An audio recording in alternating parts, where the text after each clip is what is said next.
What's up? I'm Vin, and today I want to take a look at this calculus question involving a mix of topics. So we'll just jump into this. We have f and g are continuous and differentiable, and they satisfy the given conditions for some real number b. And in part A, we want to find the integral from 1 to 5 of f of x dx in terms of b. And we're given these four Roman numerals here.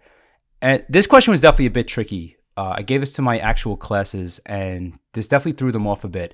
So the idea is that you want to translate each of these one by one. And if we start with Roman numeral 1, what we will be able to say here is that if I just look at a random graph and I just say this is f of x, and I don't know, let's say f of x is slightly, I could just make up any function here. Let's say it looks something like this. Okay, sort of like a sine curve, but not quite. And if I was to look at the graph of f of x plus 2, that would take the original graph and it would shift it over to the left 2 units. So we'll just go ahead and do that now. So you see how this is kind of like the point of inflection on the y-axis. So then the point of inflection would be over here at the line x equals -2. So when I redraw this, I just have to draw it so that the point of inflection is here, and then it would do something like this. All right, so not an amazing drawing, but it gets the idea across. So now what we start with Roman numeral 1 is they're telling us the integral from 1 to 3 of f of x plus 2 is equal to 3b. But we have to be able to say this in terms of f of x, not f of x plus 2. So we have to just think about, in this curve over here, the area from 1 to 3 would be this section of the curve here. So if we pay attention to this part. Well, think about, how do I go from this curve to this curve? This one I'm going to the left 2 units. So this is just transformation of function. So if I want to go backwards, that means I'm going to be going to the right 2 units. So this is what I want to do. I want to go from f of x plus 2 back to f of x. So that means I need to move everything to the right 2 units. So this area from 1 to 3 would now correspond to the area from, if I'm going to the right 2 units, from 3 to 5. So that would put us at about here. So you might be able to see the correspondence here between both graphs. But once again, if I want to go from this curve backwards, I would have to go to the right 2 units to undo the transformation of going to the left 2 units. But that means if I move everything to the right 2 units, the limits are going to move to the right 2 units. So this tells us that the definite integral from 3 to 5 of f of x dx is equal to this definite integral, which is also going to be equal to 3b. And now in Roman numeral 2, they told us that the average value of f of x on the interval from 1 to 3 is 2b. So what this translates to is, if we use the formula, we have 1 over, and think of this as a in lowercase b, but it's 1 over 3 minus 1. So that's 1/2 the integral from 1 to 3, and it's the average value of f of x. And this is equal to 2b.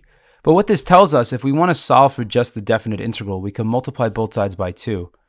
And this tells us that the integral from 1 to 3 of f of x dx is equal to 4b. So now think about what we just found. Now we just got to combine all of this. And you could see here that if we want to find the definite integral from 1 to 5 of f of x dx, so this is for us to answer part A now. This is the same thing as finding the area from 1 to 3 of f of x and adding that with the area from 3 to 5. So we could break this up into 2 separate definite integrals. But now we found each of these pieces. The integral from 1 to 3 is just 4b, and the integral from 3 to 5 is equal to 3b. So that total area in terms of b is just going to be 7b. So now for the last part of this question, we want to find the value of b. And what we're going to do is we're going to use Roman numerals 3 and 4. And in Roman numeral 3, we're told that the integral from -4 to x of g of t is equal to f of x plus 3. And then what we're also told in Roman numeral 4 is g of x is equal to 4b plus f prime. Now, anytime I get an area function like we did in Roman numeral 3, I'm always tempted to use the fundamental theorem of calculus part 2. So what I would do here is I would take the derivative with respect to x of both sides of this equation. And it's actually going to give us something nice. So the derivative on the left side, notice here that we have a constant and x in our limits. So this is just the fundamental theorem of calculus part 2. And this is just going to be equal to g of x. In a sense, the derivative and antiderivative cancel out, and it just gives you g of x.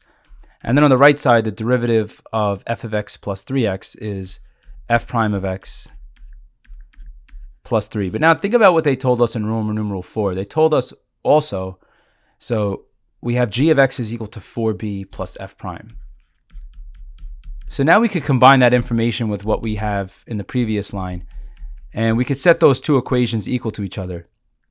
So we could set f prime of x plus 3 equal to 4b plus f prime of x. And notice here, this is just simple algebra now, that f prime of x cancels out on both sides. We have 3 is equal to 4b. And then that tells us here that b is equal to 3 over 4. Okay, well, this is going to conclude this video on this mixed topic calculus problem. If this video was helpful, please like and subscribe. It really helps me grow the channel. And if you got any requests, just leave the topics you want me to cover in the comment section below. And thanks for watching.